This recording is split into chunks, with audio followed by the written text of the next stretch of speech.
It's that time again where we need the trusted tar remover. Did you guess what it was? Well, of course you did, because you saw the title, and the title said how to save and bring back to life your XP handlebar cover. Guys, you know what to do at this point. Hit the subscribe button. Let's get into the video.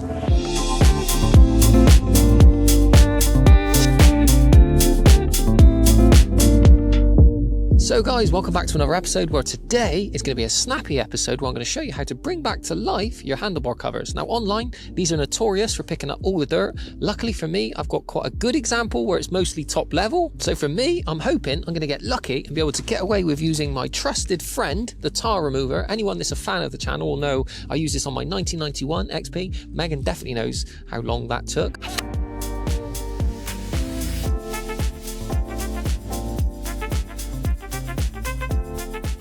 But in all seriousness, this is just great at getting all of the dirts and marks out of the top level. This is by no means mold, so I'm pretty confident this is going to make light work of removing it. And then when I'm done, I'm going to be using, go to my box of tricks, 303 protectant. Now guys, rave about this online. This will be the first time I've actually used this. I've got big high hopes. Online, everyone goes crazy for this, saying it adds amazing UV protection. I've always in the past typically used my ceramic coatings, but I'm keen to give this a go because this really does need a good UV protection. Guys, if your handlebar cover is worse than this, then I would still give tar remover a go. I would avoid using bleach-based products because it may potentially discolor it. At least with tar remover, it might take a little bit longer, but you're confident you're not actually going to take the color out, which basically would ruin the whole process anyway. So unlike normally, where I like to talk and talk and talk, I'm going to stop talking. I'm going to put some nice 80s music on again, standard for me at this point, and show you guys if the tar remover works. I hope at this point it does work. Otherwise, I've just raved about it and then it might actually still not. Anyway, we'll hope it does.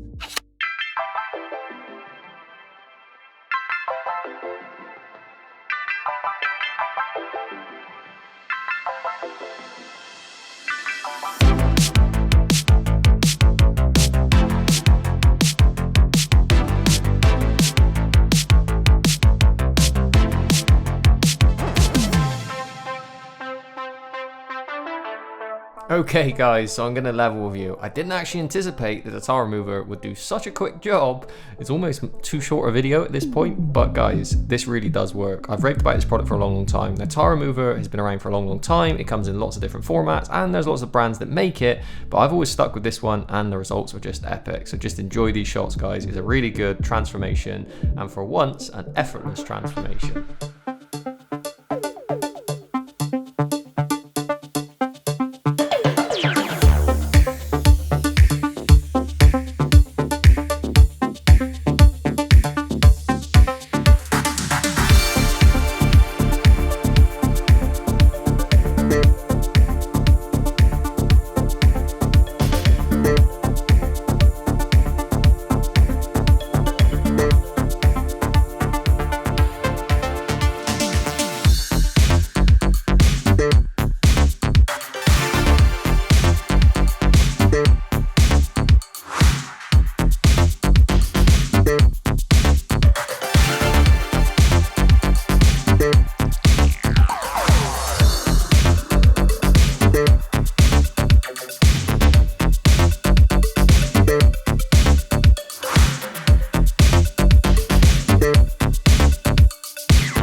So I hope you agree guys, that's the tar remover done. I've just got a wet, damp, just clean cloth now just to make sure I've diluted. And every time I use tar remover, I like to just make sure that, you know, it's not a product that's going to damage anything, but it's always good to just make sure that any residue is wiped off before I put the 303 on.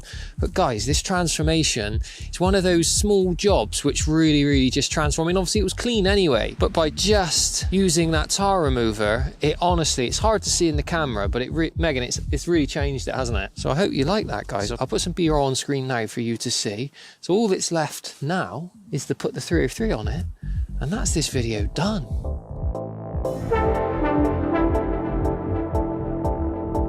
So on the instructions of the 303, it says to make sure it's completely dry. So I've gone ahead and just dried the surface off. I've sprayed it onto the actual cloth to avoid overspray. And it essentially just says apply, just to make sure that any excess is wiped off to avoid streaking, not taking your clothes off. Now I know it's tempting, guys, when you put these products on to put way more on. I've done it in the past with ceramic products where you're like spray, spray, spray, spray. But what you end up getting is you're just buffing off the product in the end. And the other problem is as well, And again, it's something I've done in the past, is it's so tempting to spray directly on to the actual substrate because you think, oh, I'm going to get more product on there. But then if you do get overspray, it's not desirable.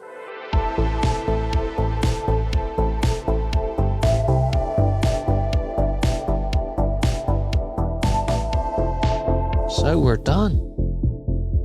Dramatically put those down and give you my verdict. So my verdict is tile remover plus 303. You're onto a winner. The handlebar cover is now done. I've got to be honest, I thought it was clean previously, but that has just transformed it. So as always, tile remover, pretty good. It's not a sponsored ad. Everyone always thinks I'm sponsored by Autogleam or something. I'm not. It's just the fact that I endorse products that I know will work for you guys. 303 is the first time I've used it. I can't give you my honest verdict until this has gone into the water.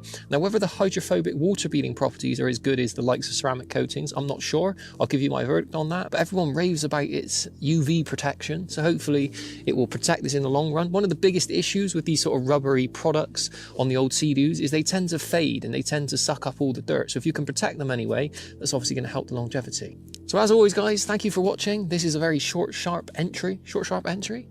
Not sharp, but short.